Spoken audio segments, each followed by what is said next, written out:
dear students, this is Sonia Sharma. Welcome back to my channel Study with Kanha ji. Students, अब तक मैंने आपको अपनी पिछली वीडियोस में चैप्टर 4 कंप्लीट करा दिए हैं 6th क्लास की हिस्ट्री की। ओके, आज मैं आप लोगों के लिए लेकर आई हूँ एक नया चैप्टर 5 राज्य, राजा और एक प्राचीन गणराज्य। तो स्टूडेंट्स, अब हम बात करते हैं कि लोक शासक कैसे बने। हम पढ़ेंगे आज के अपने इस चैप्टर में कि लोक शासक कैसे बने, ठीक है, जनपद क्या होते हैं, वर्ण क्या होते हैं। तो आज हम इस सभी के बारे में स्टडी करेंगे। तो स्टूडेंट्स, चलिए स्टार्ट करते हैं आज का अपना पहला टॉपिक कि कुछ लोग जो हैं वो शासक कैसे बने। तो देखिए, लगभग 50 वर्षों से हम अपने शासकों का चुनाव कैसे करते आ रहे हैं बच्चों। हम अपने शासकों का चुनाव मतदान के जरिए करते आ रहे हैं। लेकिन बहुत पहले लोग शासक कैसे बनते थे, ये तो विचार आपके माइंड में भी कभी ना कभी आता ही होगा। तो देखिए, हम लोगों ने अध्याय 4 में भी पढ़ा था कि कुछ राजा जो हैं वो संवतः जन यानी कि लोगों के द्वारा चुने जाते थे। परंतु करीब 3000 साल पहले की बात है कि जो राजा बनने की प्रक्रिया थी उसमें कुछ परिवर्तन भी हमें दिखाई दिए हैं। कुछ लोग क्या करते थे, बड़े बड़े यज्ञों को आयोजित करते थे और राजा के रूप में वो प्रतिष्ठित हो जाते थे। अब देखिए, यहाँ पर एक यज्ञ की बात की गई है जिसको क्या बोला जाता था, अश्वमेध यज्ञ। ठीक है, इस यज्ञ में क्या होता था बच्चों कि एक घोड़ा होता था, उसको राजा के लोगों की देख रेख में क्या किया जाता था, खुला छोड़ दिया जाता था।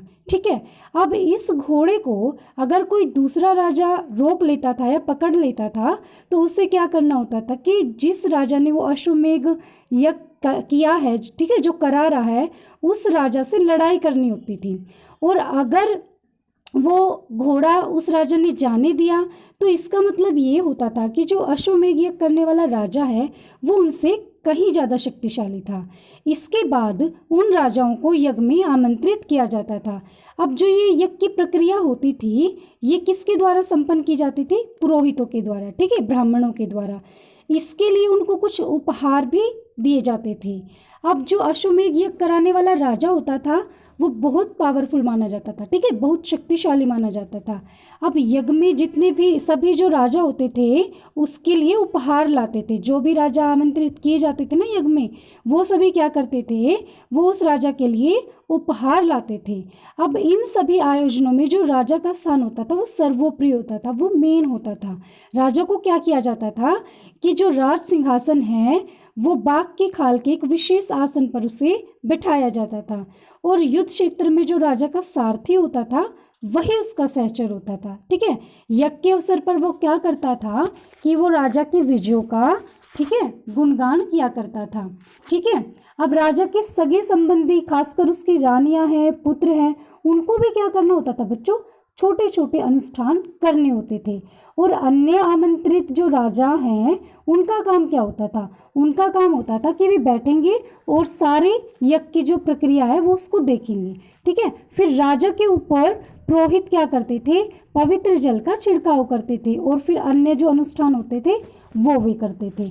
अब विष और वैश्य जैसे जो सामान्य लोग होते थे वो भी राजा के लिए उपहार लाते थे। अब जिन्हें पुरोहित या शूद्र मानते थे, ठीक है, जिन्हें पुरोहित शूद्र मानते थे उन्हें क्या किया जाता था, कई अनुष्ठानों में शामिल नहीं किया जाता था। अब बात करते हैं हम वर्ण व्यवस्था की। अच्छा, वर्ण क्या होता था। अभी देखिए, जो पुरोहित लोग होते थे ना, उन्होंने लोगों को 4 भागों में डिवाइड किया हुआ था और उसी को क्या बोला जाता था, वर्ण बोला जाता था। अब उत्तर भारत में खासकर जो गंगा यमुना का क्षेत्र है वहाँ पर बच्चों कई ग्रंथ रचे गए थे। अच्छा, ऋग्वेद के बाद जो ये ग्रंथ रचे गए थे ना उनको क्या बोला जाता था, उत्तर वैदिक ग्रंथ। अब जो सामवेद है, यजुर्वेद है, अथर्ववेद है, वे सभी क्या कहलाते थे, उत्तर वैदिक ग्रंथ कहलाते थे। क्यों? क्योंकि ये ऋग्वेद के बाद रचे गए थे। अब इसमें क्या होता था कि कुछ सामाजिक नियमों के बारे में भी इनमें बताया गया है।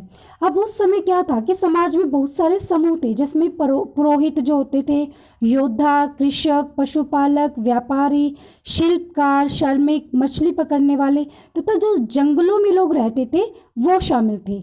अच्छा, जो पुरोहित और योद्धा जो थे वो वैभवशाली थे, वही जो कृषक और व्यापारी थे वो भी क्या थे, वो भी धनवान थे।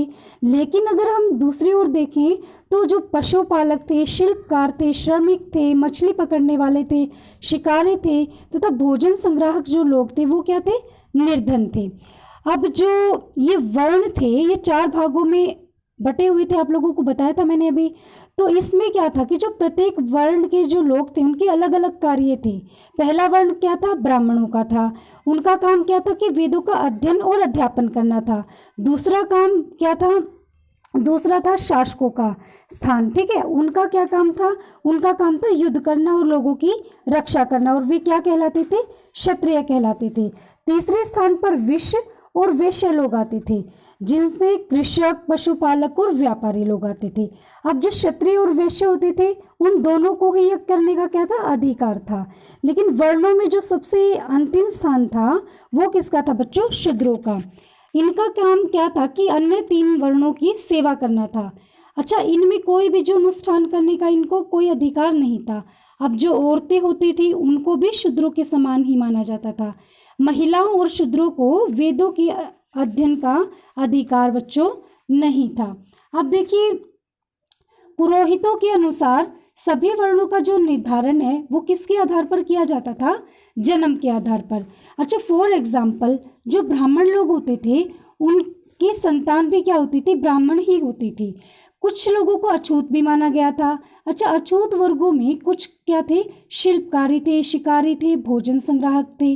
अच्छा, साथ ही इसमें वे लोग भी आते थे जो शवों को जलाते थे, दफनाते थे। अब इन लोगों से जो संपर्क होता था वो अपवित्र माना जाता था। कई लोगों ने क्या किया कि ब्राह्मणों के द्वारा जो वर्ण व्यवस्था बनाई गई थी ना बच्चों, उसको स्वीकार नहीं किया गया है। कुछ राजा स्वयं को पुरोहितों से भी श्रेष्ठ मानते थे। कुछ लोग जन्म के आधार पर वर्ण निर्धारण को सही नहीं मानते थे।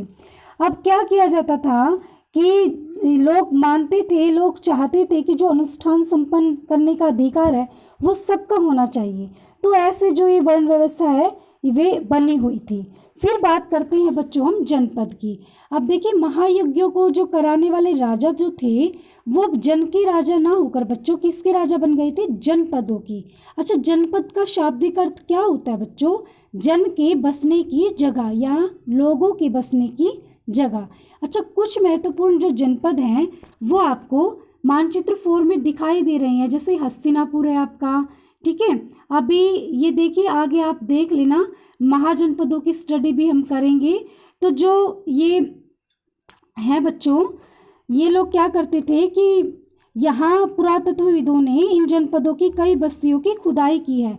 दिल्ली में पुराना किला, उत्तर प्रदेश में मेरठ के पास हस्तिनापुर और एटा के पास अतरंजी खेड़ा, इनमें क्या है, प्रमुख हैं। अब खुदाई से पता लगा है कि ये लोग क्या करते थे, झोपड़ियों में रहते थे और मवेशी तथा अन्य जानवरों को ये लोग पालते थे। ये क्या क्या करते थे, चावल, गेहूं, धान, जौ, दालें, गन्ना, इन सभी फसलों को ये लोग उगाते थे। अच्छा, अब ये लोग क्या करते थे कि मिट्टी के बर्तन भी बनाते थे। इनमें कुछ धूसर और कुछ लाल रंग के होते थे, ठीक है, बर्तन। अब इन पुरास्थलों में क्या है कि विशेष प्रकार के बर्तन भी मिले हैं जिन्हें क्या बोला जाता था, चित्रित धूसर पात्र, ठीक है। जैसा कि इनके नाम से ही स्पष्ट है कि इन बर्तनों पर क्या की जाती थी, चित्रकारी। तो बच्चों, आज के लिए इतना ही। नेक्स्ट हम अगले जो है टॉपिक में पढ़ेंगे, अगले वीडियो में पढ़ेंगे, महाजनपद के बारे में पढ़ेंगे हम लोग, ठीक है। फिर हम लोग पढ़ेंगे कर व्यवस्था क्या थी, कृषि में परिवर्तन कैसे आए। तो ऐसे ऐसे हम अपने इस चैप्टर को अपने नेक्स्ट वीडियो में कंप्लीट करें।